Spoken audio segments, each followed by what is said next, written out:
দলিলে জমির পরিমাণ যদি বেশি হয় এবং রেকর্ডে যদি কম হয় তাহলে কি করবেন? প্রথমত বলে রাখি যে আপনার রেকর্ডে যেটা থাকবে সেটাই কিন্তু আপনাকে জমির পরিমাণ হিসাবে ধরতে হবে। কারণ দলিলে যাই উল্লেখ থাকুক না কেন সেটা আপনার পূর্ববর্তী যে পিট দলিল রয়েছে তার সঙ্গে সেটা ম্যাচ করে বা সমন্বয় আছে কিনা এটা দেখতে পারেন বড়জোর।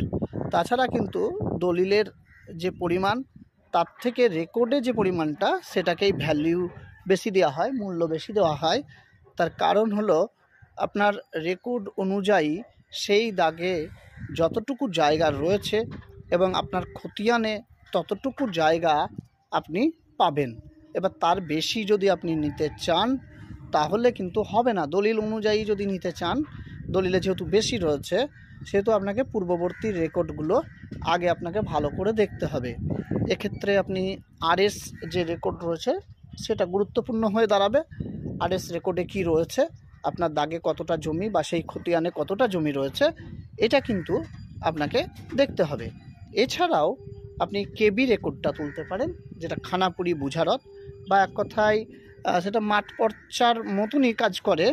যেহেতু সেটা সরজমিনে সেই সময় দেখা হয়েছিল সেহেতু ওই কেবি রেকর্ডটাও আপনাকে দেখতে হবে। পাশাপাশি আরও আরেকটা দেখতে হবে, আপনি মাদার কপিটা যদি তুলতে পারেন। ওই মাদার কপিতেও অনেক সময় থাকে যে কত পরিমাণ জমি রয়েছে।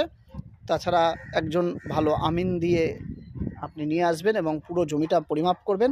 পুরো শুধু আপনার জমির খতিয়ান অনুসারে মাপ করলেই হবে না, টোটাল আপনার দাগ এবং পার্শ্ববর্তী দাগ টোটালটাকে আপনাকে কিন্তু আমিনের পর্যায়ে, সার্ভের পর্যায়ে নিয়ে আসতে হবে, জরিপের পর্যায়ে।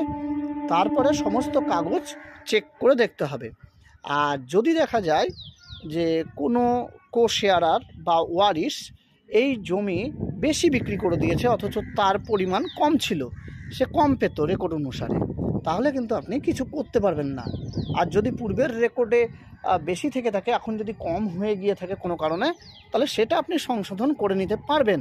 ওই ডকুমেন্টগুলো আপনার সমস্ত জোগাড় করার পর সেটা বিএলআর অফিসে গিয়ে আপনি আবেদন করে রেকর্ডটাকে সংশোধন করে নিতে পারবেন। কিন্তু যদি দেখা যায় কোশেয়ারার, যেটা বললাম আমি এইমাত্র, কোশেয়ারার বা ওয়ারিশ তারা তাদের যেটুক পরিমাণ ভাগ পেত তার থেকে বেশি বিক্রি করে দিয়েছে, তাহলে কিন্তু আপনি কিছু করতে পারবেন না। আর দলিল অনুসারে জমির পরিমাণ অতটা নির্ভর করে না, এটা রেকর্ড অনুসারেই বেশিরভাগই নির্ভর করে। আর দলিলের সঙ্গে সমন্বয় রয়েছে কিনা এটা কিন্তু দেখে নেওয়া উচিত আপনার যে কোনো জমি কেনার আগে। এটা কিন্তু একটা ফ্যাক্ট। আর যদি না কেনেন, যদি না দেখেন, তাহলে কিন্তু এরকম পর্যায়গুলো দাঁড়ায়।